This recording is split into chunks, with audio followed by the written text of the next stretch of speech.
dari Gunung Langran, Gunung Api Purba, Gunung Kidul, Yogyakarta. Saya melakukan tanggapan terhadap situasi dunia dalam hal ini adalah nilai rupiah dianggap rendah dibanding dolar Amerika yang perbedaannya terlalu jauh dan itu menyebabkan gonjang-ganjing ekonomi dalam negeri. Orang bisa trauma betul ya, karena ketraumaan ini hubungannya dengan orang baru trauma dengan tahun 98, perbedaan rupiah yang begitu dekat saja. Waktu itu dari 2.000 menjadi 8.000 saja negara sudah hancur, sudah kolaps sehingga huru-hara di Indonesia. Sekarang orang menjadi agak trauma ya. Cuman saya berpikir begini ya, ketika kata antek asing ya, kata antek asing ini sering disematkan kepada pemerintah yang dianggap pro asing, pro luar negeri, termasuk selalu impor, termasuk selalu investor asing yang mengelola alam di negeri ini, dan macam-macam ya. Itu dianggap orang Indonesia tidak mandiri, pemerintah Indonesia tidak becus, tidak mandiri.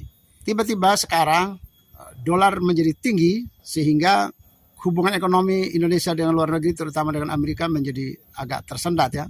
Karena situasi harga di barang di luar negeri menjadi, atau barang luar negeri menjadi sangat mahal jika dipakai di Indonesia.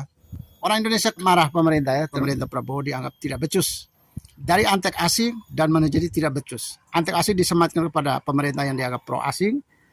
Banyak investor masuk Indonesia, banyak perusahaan-perusahaan masuk Indonesia, banyak barang luar negeri masuk Indonesia, banyak tenaga kerja asing masuk Indonesia. Nah sekarang ketika dolar menjadi tinggi, maka ada ancaman, yaitu ancaman investor angkat kaki atau tidak berminat ke Indonesia, ancaman barang-barang luar negeri tidak bisa masuk Indonesia, dan macam-macam ya. Orang Indonesia mulai marah lagi kepada pemerintah, yaitu tidak becus. Jadi dua situasi yang berbeda, tapi dimarahi yang sama. Mengatakan yang sama, prinsipnya orang marah terhadap pemerintah, kritik pemerintah. Pertanyaannya, sebenarnya kita ini mau apa sih? Mau yang dolar tinggi atau dolar rendah? Mau yang antek asing atau mau yang mandiri? Kalau kita mau mandiri, sebenarnya itu dengan situasi dolar yang begitu tinggi sekarang ini ambil kesempatan bagi kita untuk mandiri. Silakan orang Indonesia dipompa atau didorong untuk menjadi investor, menjadi pengusaha di negaranya sendiri. Silakan tenaga kerja kita meningkatkan kualitasnya untuk mengisi lapangan-lapangan kerja yang ada, dan silakan memproduksi barang-barang yang akan dipakai di Indonesia. Dan juga kesempatan bagi kita untuk hilirisasi, seperti zaman Jokowi itu hilirisasi itu kan membuat kita menjadi monopoli ya, katakanlah kita adalah pemain tunggal dari sebuah produk, maka dunia mau tidak mau akan mengalir, akan menuju ke Indonesia. Ini kesempatan. Jadi apabila ekonomi dunia menjadi gonjang-ganjing seperti ini atau dolar Amerika menjadi tinggi seperti ini, maka ini harus diambil kesempatan untuk kita mandiri.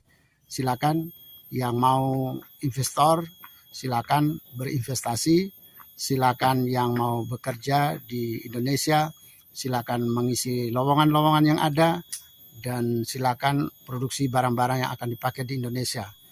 Ya, kita punya 280 juta penduduk Indonesia, memang cukup menjanjikan pasar yang menarik apabila kita memproduksi sendiri. Pertanyaannya, maukah itu? Kalau mau, maka sekarang diam, jangan lagi mengatakan pemerintah itu tidak becus, tapi ambil kesempatan ini untuk kita mandiri. Segera mandiri, segera mandiri, segera mandiri.